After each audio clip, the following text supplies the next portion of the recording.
En 2013, je joue énormément à Roller Coaster Tycoon 3, un jeu sur PC, un jeu de gestion de parcs d'attractions dans lequel vous pouvez faire absolument n'importe quoi. Que ce soit des coasters, que ce soit des manèges, que ce soit des routes, que ce soit des bâtiments, c'était complètement infini. Je joue également énormément à Age of Empires 3, également à Call of Duty Black Ops sur console.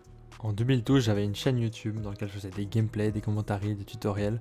Le commentaire était assez mauvais, on va dire. Donc ok, là aujourd'hui on se retrouve pour une annonce, donc c'est pas sur ma chaîne principale, c'est sur The Game Team français FR. Donc je vais vous passer un message. Alors ça va être, je ne sais pas vraiment concentré sur le gameplay là, on est plus concentré sur le sujet. Mais donc première chose, on est en domination sur Hijacked. Donc La même année, je tombe sur une vidéo YouTube super intéressante dans laquelle on montre comment créer un jeu vidéo en 2D sur GameMaker. Série pourquoi créer un jeu de plateforme sur GameMaker 8. Bon, moi je l'ai en pro, mais la version light suffira. Et là, je me retrouve totalement fasciné par le logiciel et je me dis waouh, mais c'est incroyable, on peut absolument faire tout ce qu'on veut. Du coup, je passe des heures et des heures et des heures à chipoter, à faire des jeux et à essayer de faire des choses et essayer de comprendre des choses sur le logiciel. Et je réussis enfin à créer mon tout premier jeu. C'est un jeu de plateforme où le but est de simplement ramasser des ananas à travers les niveaux et de passer les niveaux. Mon deuxième jeu est simplement un petit éditeur de niveau où on peut simplement placer des plateformes, spawner des ennemis et des potions de vie. Après ça, j'enchaîne toute une multitude de jeux 2D. À cette époque-là, c'est uniquement des jeux de plateforme parce que je ne sais faire qu'uniquement des jeux de plateforme. Mais je suis déjà très content de savoir le faire et je m'amuse énormément à faire tous ces jeux de plateforme. Malgré que ce soit toujours la même chose, je peux changer d'univers, je peux changer mes niveaux, etc. Et je suis déjà super content rien qu'avec ça. Mais ce n'était que le début.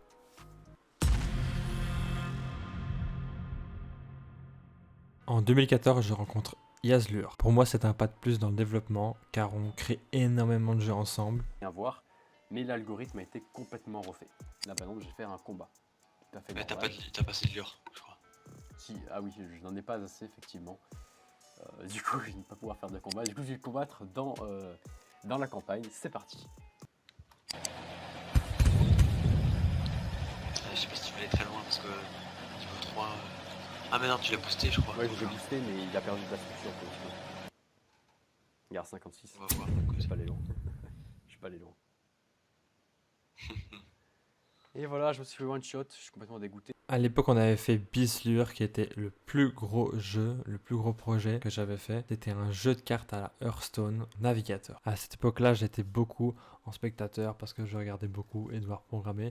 Mais ça m'a permis de gagner énormément en compétences et en expérience de manière générale. Parce que tu vois que j'ai joué contrôle et que je me suis fait écraser là. Alors dans la logique des choses, je suis censé... Alors, mais c'est même pas écrasé là, c'est totalement rect. Non, c'est juste un peu écrasé, c'est tout. En 2017, je ne découvre pas Unity, mais je commence vraiment à l'utiliser et commence vraiment à créer mes premiers jeux 3D. Mon premier jeu était un jeu de parcours où on devait simplement sauter sur des obstacles, faire le meilleur temps possible. Mon deuxième jeu était un petit RPG. C'était mon tout premier open world que j'avais réalisé tout seul comme un grand sur Unity.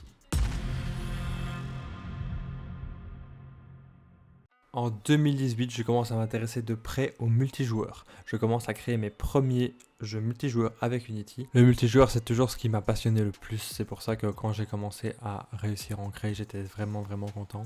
Depuis ce jour-là, j'ai pas arrêté de continuer à faire des projets.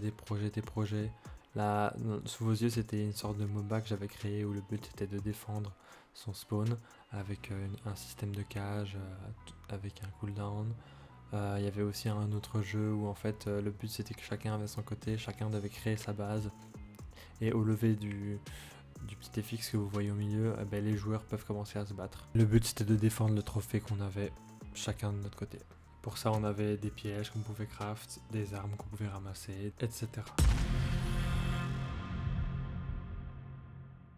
En 2022, on crée une société avec mon ami Yazlur et on commence à mettre le pied dans, on va dire, tout ce qui est société, entreprise, développement pour des clients. Et en parallèle, on développe également nos jeux Steam. Malheureusement, quelques temps après, on a dû fermer la société pour des raisons techniques. À ce moment-là, je décide de passer en freelance et je décide également de développer un jeu sur le côté. Le nom du jeu, c'est 50 Days to Survive et c'est mon premier jeu Steam.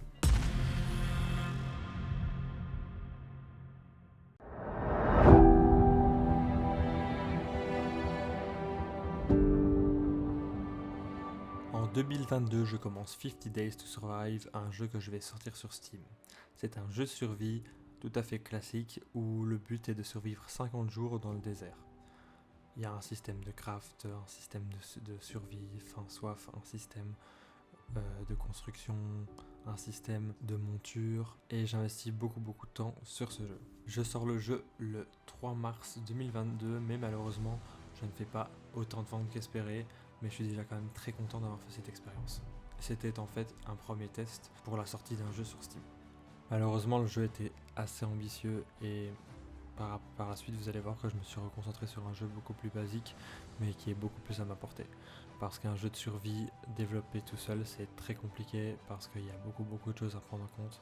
Déjà rien que tout le côté open world, c'est extrêmement difficile à développer parce qu'il faut une grande map, il faut que ce soit attractif. Également de développer un jeu qui s'appelle Pixel War 3D, c'est un jeu en fait basé sur Air/Place que Reddit organise sur leur site.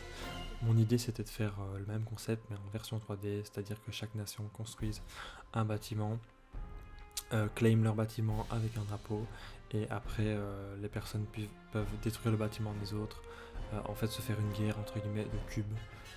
Mais c'est un projet que j'ai malheureusement à un moment donné pour des raisons d'ambition un peu trop élevées.